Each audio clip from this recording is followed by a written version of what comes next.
Welcome back to Out and About Today. I'm Pam Wheeler. We wrap tonight's show with our weekly Buzz About discussion. I'm joined by co-host Brent Meredith, and our special guest tonight is Roger Gore, pop culture enthusiast. I love to introduce you that way. I know, it's a great title. And our first topic is Bruce Jenner. And I know it's a little bit dated. The Diane Sawyer interview happened a month or so ago. We haven't talked about it on the show, and he's still making headlines, and she will make headlines, I suspect, in the upcoming months.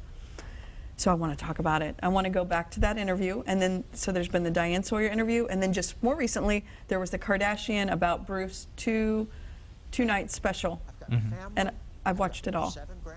So I want to know first, and I'll just tell you, I'm 47, and I know Bruce Jenner when he was I mean, I don't know him, but I knew him as a top athlete, Olympian.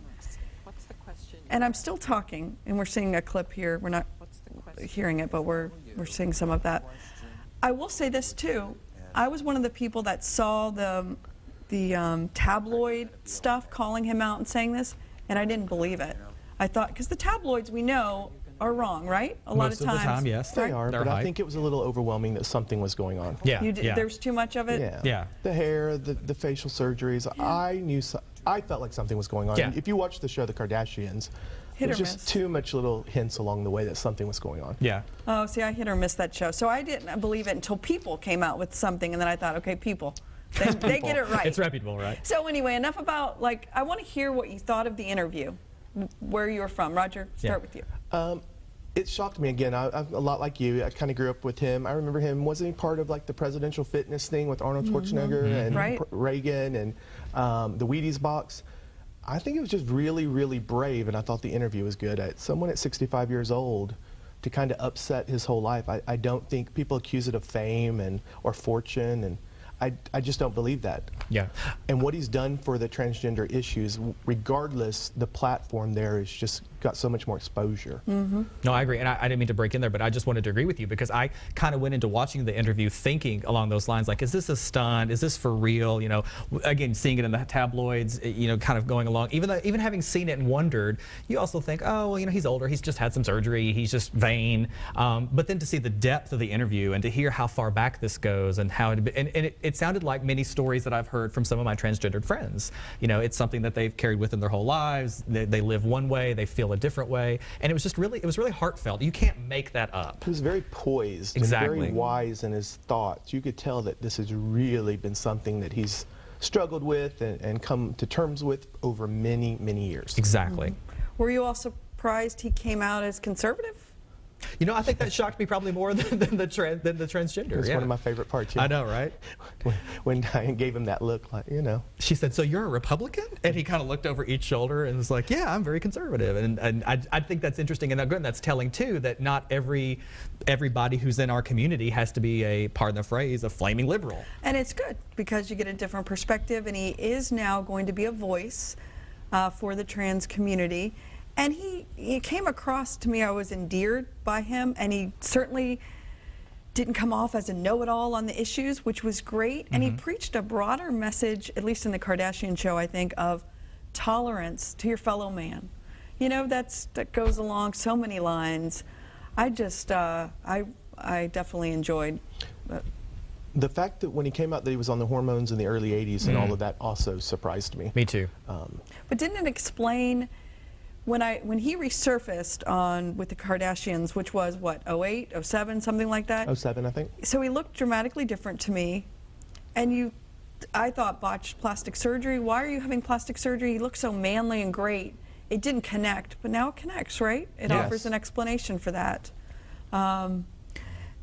We all know Marissa Richmond, transgender community activist here. She's been on the show many times. And I remember reading her Facebook, and I went back to it before the taping to see what she thought, because a different perspective, and she was generally positive and appreciated that he didn't try to be an expert or have, you know, these opinions, real strong opinions, you know, talking about our community or the trans community and as a know-it-all. Some folks do that, so that was good to hear. Most of the stuff I Googled was very positive. I like watching the Kardashians and seeing the whole family kind of rally around him. Yeah. I know. I mean, Brandon and Brody and Kim, all of them are so supportive. Yeah. I'm kind of shocked from watching the show that Chloe has such issues. Well, Right. he even said that in the interview himself. He said, he was kind of surprised that she was the one that had the most sort of issue with it compared to all of his other children. And even they talked to all of his ex-wives, and his very first wife, Christy, was very supportive. His second wife was supportive. So, I mean, he had a lot of support from a lot of people who have known him his whole life.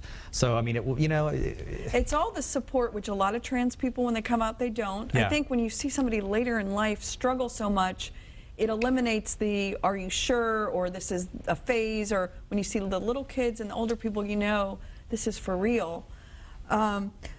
Brent, you wanted to bring up... Oh, yeah. I thought this was an interesting opportunity to bring up the protest that happened just last month here in town, again, with the transgender community. There's sort of a national political coalition here that started, and they shut down West End. There's a picture of the protest there for about 15 minutes. The police worked with them. Everything was peaceful. They were able to be heard. But again, that sort of movement is taking hold, and they're really sort of being heard more now. They're sort of not the silent T on the end of GLBT anymore. Well, that's right. And on that being heard, Diane Sawyer was an ABC News piece, and on the ABC News site, there's 7 questions answered about transgendered people, and it goes through, so how many people are transgendered? Is being transgendered person considered a disorder? And it walks you through the terminology and what to use and what to say. I mean, I know this topic's been out here for a long time, but the recent exposure under somebody that was so known is just bringing it to a whole new level. Well, and if you will allow me, the stark contrast between the Bruce Jenner, the best athlete in the world, transitioning into a female, I think that opens up a lot of eyes. Like, if this can happen to him, or this is who he is. Such ends of the spectrum. Exactly. Right. Just opposite ends of the spectrum. So we want to close tonight's show with the cover of Out and About Nashville, and it's the Pride edition. So it's going to cover all things Pride across the state, not just in Nashville. We did want to mention, too, that James, the managing editor, he celebrates his 1-year anniversary with the paper, Yes. which is pretty amazing. It is amazing. It's 1 year this month. Right. And he couldn't be here today for this taping. And then we wanted to do a little tease out there. Next month, we celebrate 10 years of this show. Yes, 10 years. Can you believe it, Pam? I cannot believe it. And we're going to show clips next month. And Brent looks very young in those clips. You're not going to want to miss it. A lot of makeup. I think we did have a makeup artist back then. We don't anymore. We Brent don't still anymore. looks young. Oh, He y'all are too does, sweet. I know. I appreciate it. Okay, so we're out of time. Thank you, Roger, for participating. We always enjoy you here. Always See have you later, fun. Brent.